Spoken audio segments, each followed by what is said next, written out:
Liberty Nation with Tim Donner. Say what? Say what? Say what? One more time. We commence the proceedings with our signature segment, Say What, where we roll out a virtual assembly line of wacky, astonishing, damnable, and ultimately revealing things uttered by politicians and the chattering class.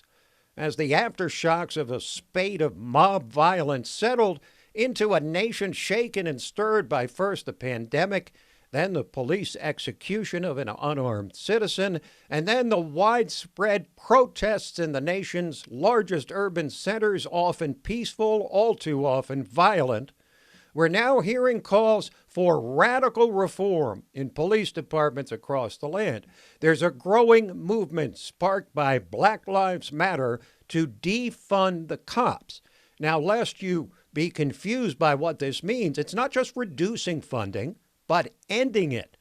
The dictionary definition of defund is to prevent from continuing to receive funds. We'll go into depth about what that would mean a bit later on in the show, but the radicals are now energized, out in force, feeling the burn, feeling like this is their moment.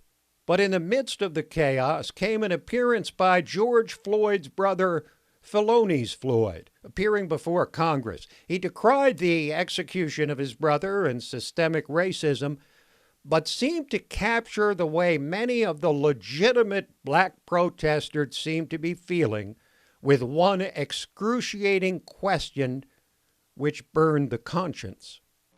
George wasn't hurting anyone that day. He didn't deserve to die over $20. I'm asking you, is that what a black man is worth? $20?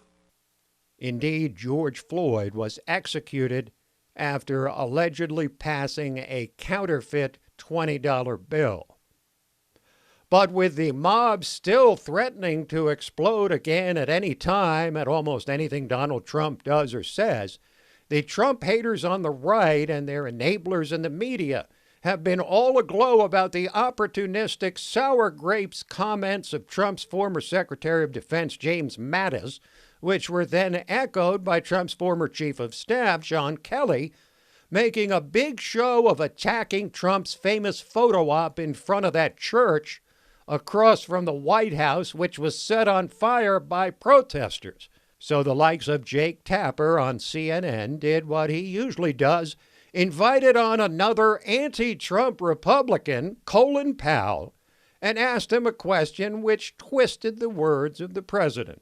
Let's start right now with the extraordinary comments this week from several top former military officials, including former Secretary and General Jim Mattis, condemning President Trump's actions against protesters, his desire to have 10,000 active U.S. military in the streets of this nation. Trump's desire to have 10,000 active military on the streets of this nation. That's a complete lie. What Trump actually said was that he would do it only if the mayors and the governors and the National Guard all failed to restore order.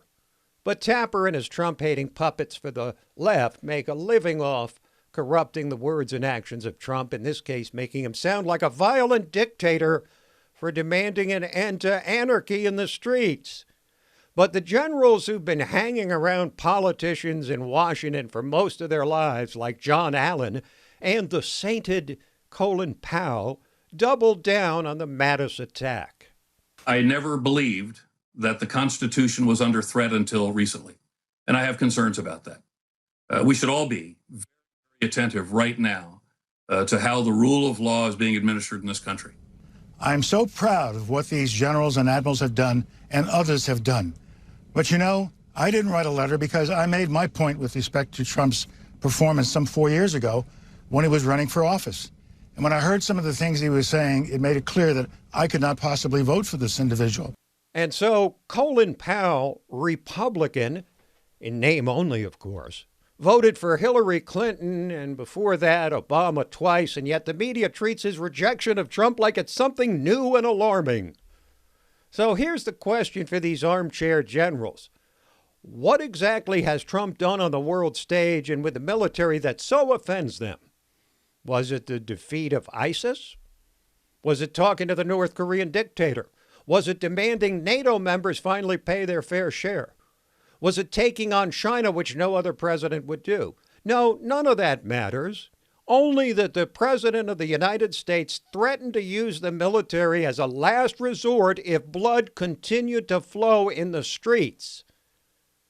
This is what Trump has been up against from the moment he arrived, promising to drain the swamp known as Washington, D.C.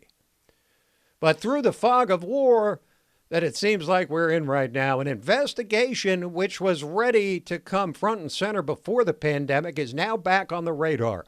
Attorney General Bill Barr went on Fox News this week and implied that his investigation into Operation Crossfire Hurricane, the surveillance of the 2016 Trump campaign by the Obama Justice Department, is picking up steam. And he says that's very understandable.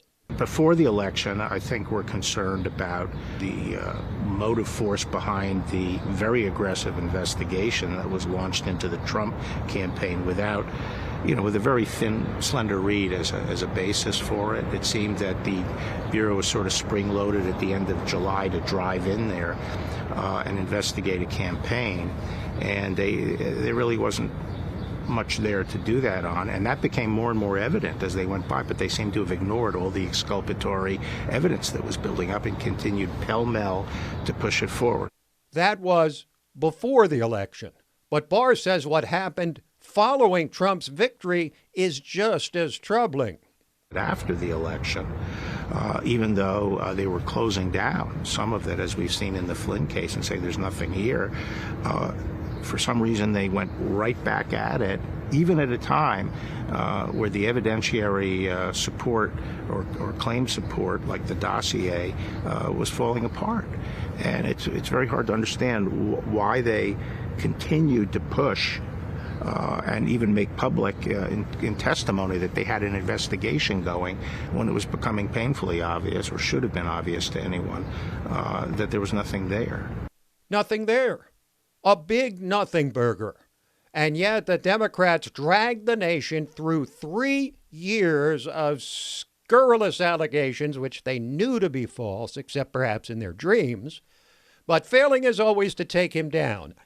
And of course, now they're saying the whole thing is just old news. And of course, the elite media is, as always, in full lockstep. We close with a classic sign of the times. It came when angry left-wing legal commentator Areva Martin appeared on the radio show of conservative David Webb discussing, what else? White privilege.